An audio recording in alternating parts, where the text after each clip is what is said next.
What's up? How's everyone doing? It's July 3rd. It's about 2 o'clock in the morning. I'm going to choose from one of these beverages. Grouchy Orloff got my brother and I hooked on these. Twisted Lime, Topo Chico. But I'm kind of leaning towards the Modelo. Anyway.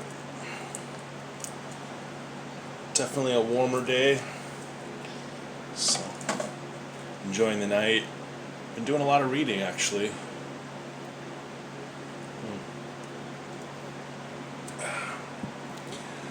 I want to thank Big Elbow for telling me about the Don Chin interview on Uncle Jerk's channel on YouTube. I really enjoyed that. A lot, like you said, man, a lot of good stuff about Sam Keith.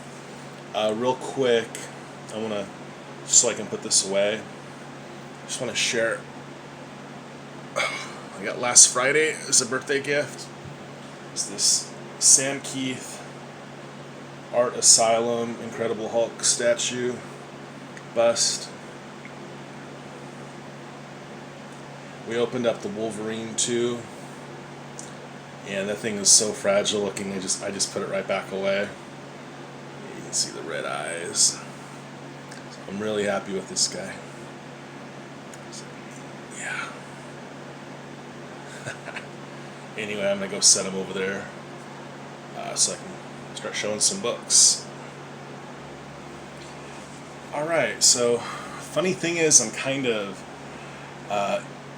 in between hauls.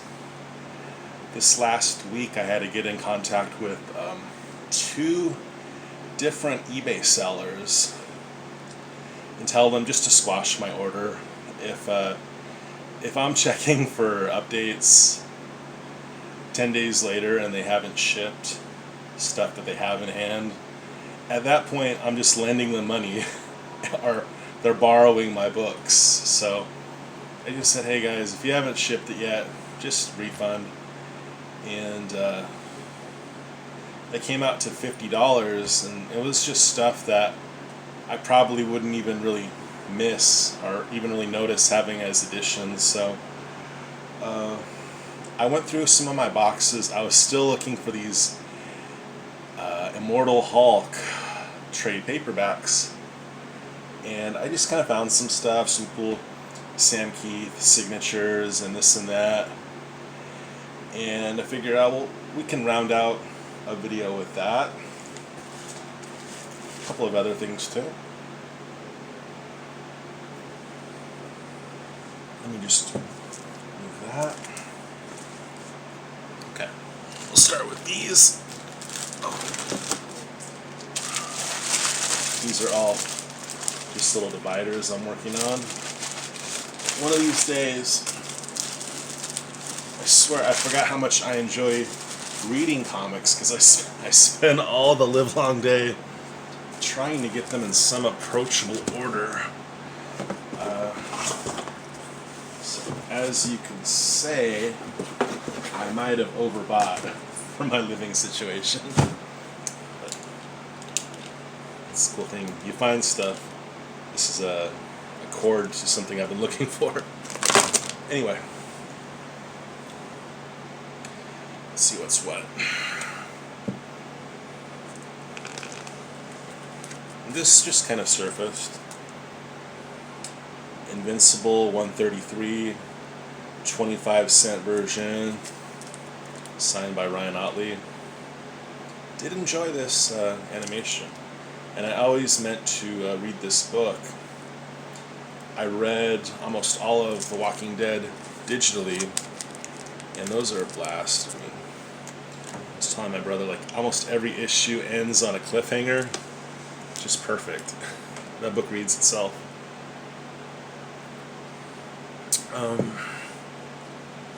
Yeah, we've had some fun lately. We started Loki, which, if you have begun watching that yourself, you know it's a lot of fun. We blazed through the Falcon and the Winter Soldier. Very action-packed. Um, we tried Sabrina, Chilling Adventures of on my birthday. It didn't really click. I don't really know what to say because I finally understand why people, whenever I would ask them what they thought of it, didn't really have an answer. Davis sent us the Watchmen HBO box set. That was really cool. Queen's Gambit was probably my favorite thing from this past week. And yeah, just been kind of enjoying stuff that I've never really seen. Oh no, this is a cool Sam Keith. I think Amazing Murph got this signed for me. Either the Amazing Murphinator 728 or AG Surfer might have gotten this signed for me. So I pulled this, so I wanted to look at it. This one says from the creator of the Max, so I'm pretty sure that means second print. That's okay. Issue 2.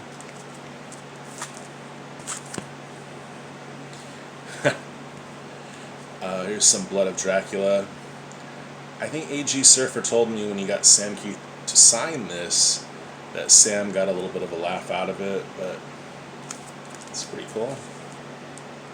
And here's issue 3. Not signed, but very cool. And I just pulled some of my Batman and the Max. And yeah, grabbed this out of the back issues. Thought I'd read that tonight. I know Sam did the interiors on like 4 of these, so I'm gonna figure out if this is one of them. But the really cool thing I got a chance to finally look at, and I've known about these 2 graphic novels for way too long, 3 decades.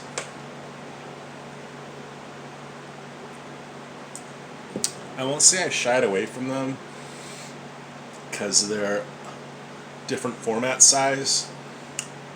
I just never really seen these in person, and I just never took the initiative of ordering Epicurus the Sage online. This is from Piranha Press, and it's written by William Messner Loebs and Sam Keith. On art, inking over his own stuff. And you got Steve Olaf doing some really nice coloring. So this is Epicurus. This is a very young Alexander of Macedonia. Excuse me. I'll just call him Alexander the Great. And we have Plato. The art on this is in color, which I never knew. I always took it for being black and white. But it's amazing, amazing stuff. Here we see they're taking part in a lesson from Socrates. It's really great because Plato is still figuring out his allegory of a cave. That's Alexander the Great's. Well, he's just a boy at this time, but his father is still a prince. This thing, the pages that take place at night.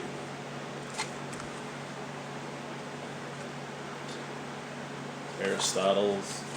It's just really cool stuff.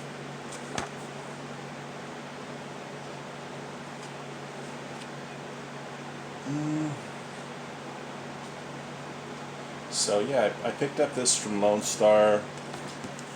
I paid less than cover on these. They're reviewer copies. They were really... My thing with Lone Star is if they say something is like in very good or fine condition, I I just want to know if that's from water damage. Because water damage is the one thing that can kind of take away from just the joy of reading something like this, because if the paper is crinkly and it's dusty with particles, then I just don't enjoy it that much. If it's crinkling. Anyway, so yeah, I really recommend this. If you come across them, it's so beautiful.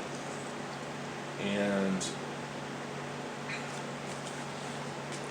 the wonderful thing is that it's a great mashup of William Messner Loebs and Keith, who would work together so well on the Max. So, you know what? I don't have a lot of stuff to show tonight, so I'm just going to go ahead and, if you'll permit me, I just want to read the write-up on this.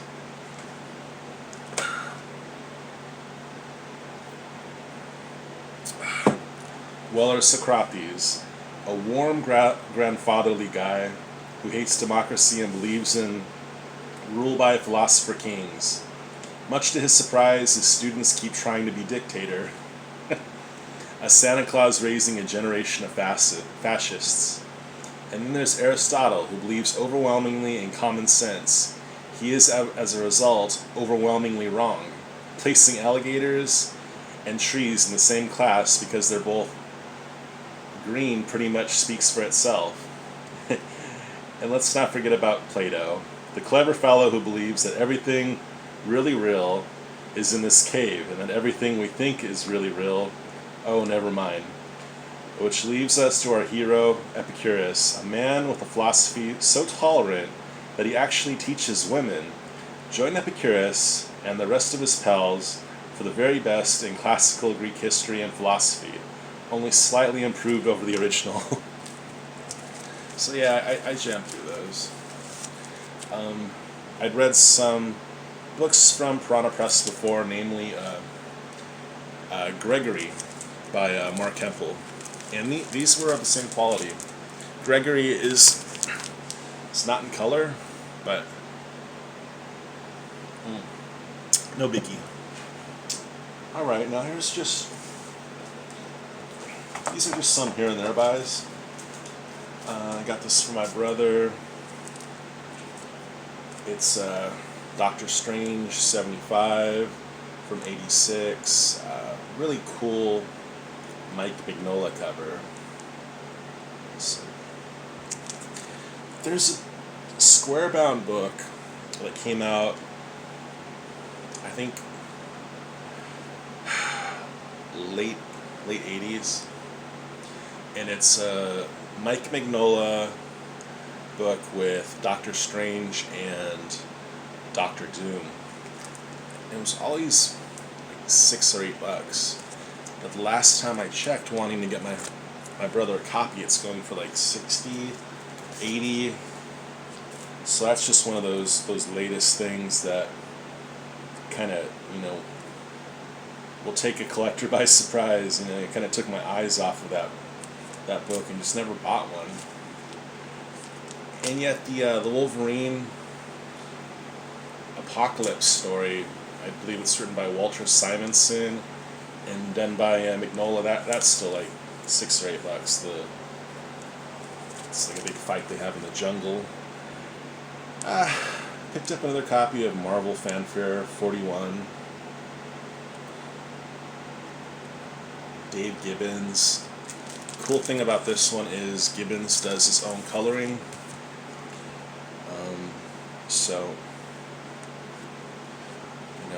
usually you see John Higgins coloring over Dave Gibbons, but this guy, Gibbons, can basically do everything himself. I mean, he even letters his own stuff. Aside from like Frank Miller on Sin City, how many guys do we really know that letter their own stuff? That's pretty good. That's the one thing I talked about when I met him in Long Beach. What he was doing at a Long Beach show, I still have no idea, because he almost seems like too big of a name to attend. But we were talking about the Ames guide, the little measuring tool that you drag across a T-square, alternating the setting slots with the pencil to create the lines used for lettering and cartooning, and we had a great discussion about that. I guess people don't ask him about his lettering all that often. I don't know. I rebought these for the Frank Terran artwork. I'd really like to get a lot more 90s The Punisher and Punisher War Journal stuff, because I honestly know that you can almost pick up any one of these 90s Punisher books. I don't know as much about the Garth Ennis, Steve Dillon Punisher as I should, but I just mean like this stuff here, War Journal, maybe even War Zone, and these are almost always just really good reads. In particular, I like the War Journal because I like to see his journal entries. Just a random Sankeith I bought. I'm still trying to get the 117. I think I'm missing the first fight between Wolverine and Venom. Couldn't tell you, but I've been looking for it in my boxes and I don't think I have that one.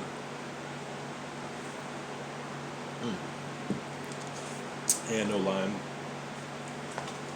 Okay. We got this many left. Some of these are just boards. I picked this up for $1. I tried reading it. Couldn't get through it. It put me to sleep, but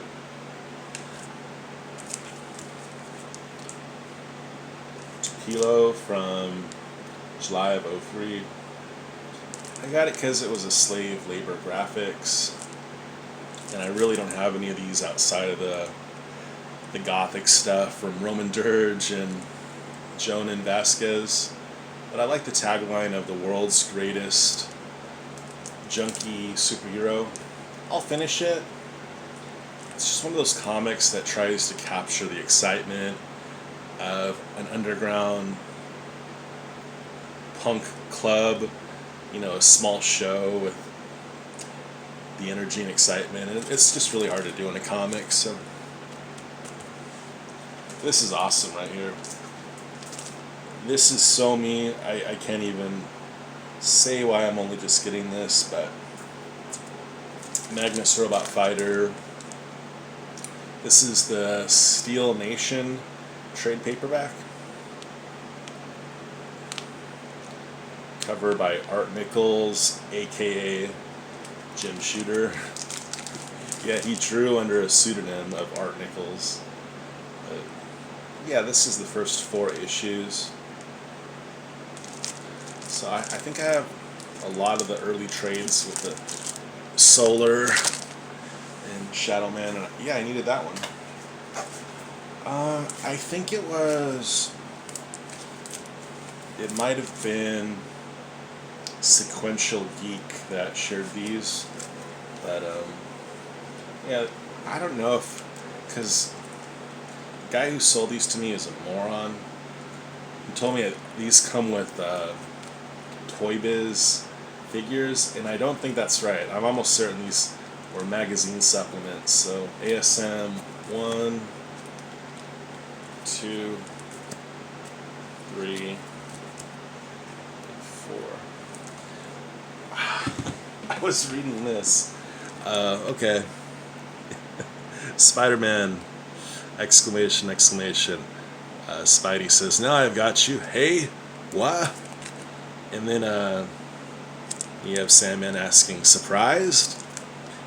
And this last one, the third caption on this page, I always read that as, "See why they call me the Sandman?"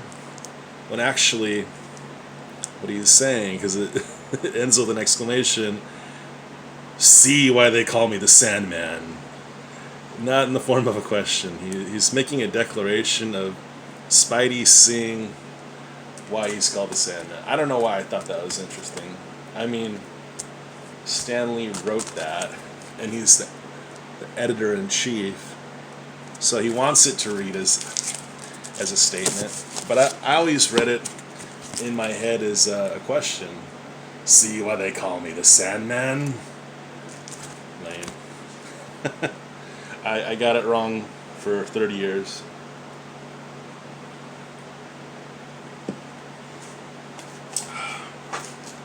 My boy Big Elbow just been killing it with these milestone. I was looking at this Zombie Zero, and I was like, that's a cool Dennis Cohen. And then I took a closer look at that, and that's that Walter Simonson signature. Dinosaur-shaped Siggy, or his mark when he does a cover. So, yeah, pick that up.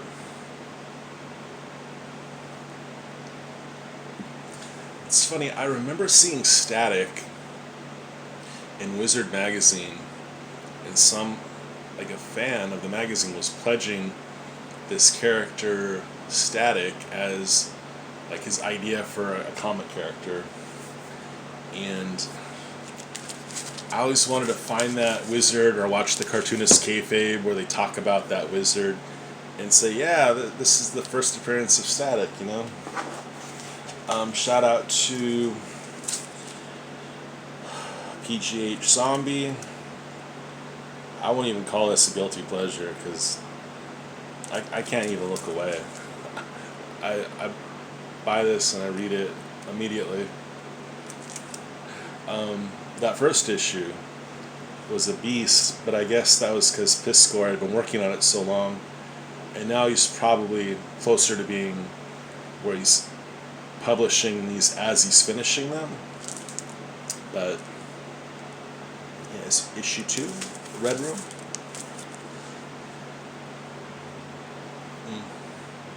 Here's a separate order from Lone Star. My brother, he wasn't in the country when these issues of Unnatural came out, so I think this will complete the run for him. 10, 11, 12, Mirka Andolfo. I'd like to read Mirka Andolfo's new book, Unsacred, but I'm already falling behind on Gilliam March's book. What's it called? Carmen. So this was one of the things that I'd been wanting for a while, and I guess I'll save it for last. So, Davis, Comic Finds, and my brother Kyle Rowe, they've been mocking me lightheartedly that this is kind of my spec of Batman, Superman 19, Cowboy, Soups, and Bats. I read it. There's this character, Auteur.10, and I think he zaps them to a Western world, so it's not really a first appearance of any kind of... Sorry if I spoil that for anyone, but it's not going to be a Batman, Cowboy, Brokeback Batman scenario. No, it's just Bruce Wayne going with the flow, chasing some kind of a DC god deity. But I wanted 3 of those, and Lone Star only had 2, so they credited my account $10. And I've been on a real kick with like the Tick and characters like this, and I wanted to get a cool McFarlane cover that I didn't have, so I got this Flaming Carrot 27 McFarlane cover with the 10 spot from Lone Star. So, You can see the McFarlane touch. This is from October of '91. Just the way kind of stitches his lines where, like, what's the McFarlane way? It's like, how do you do it? You don't make just a line. Don't just make a line. You make a line, and then you make a dot, and then you make a dot, and then you put a dot here, and a dot here, and a dot here, and a dot here, and now you got a line. So I can see that in this, like, early-ish McFarlane, like in the balloon, in the pants, cross-hatching, but it's subtle. He wasn't overdoing it. Anyway, man, it feels great to shoot this. I've had some health scares lately. I've missed some work, missed some money, but I don't despair. I had a great birthday. Been with loved ones. Been working on books. Finally had some time to watch these Marvel shows and see that they really are that great. I won't say I've been missing out. I've just been unable to partake. But anyway, yeah. Have a safe time. Thanks for watching, and I'll be back with more books. I bought from a seller and told me 5 days ago he's going to ship, and I checked the updates, and it still only reads as paid, so I know he hasn't gone to the post office. And even I went to the post office today, and I never do that. I never go anywhere. And I masked up and went to a federal public place. So I don't know why. These sellers, they're perfectly happy to take $30 to $50 of your hard-earned money and just kind of sit on it. So go figure. Anyway, thanks for watching, and yeah, I'll have another video whenever these people finally deem worthy to send me those books. Shout out to Comic Crypt of Castle Hills. Have a happy 4th of July at your new building, Mike. And thanks for making those videos lately, man. That back issue video with the Wartels with the death in them. I love seeing those. Anyway, take it easy, everyone, and I'm gonna stop the vid now.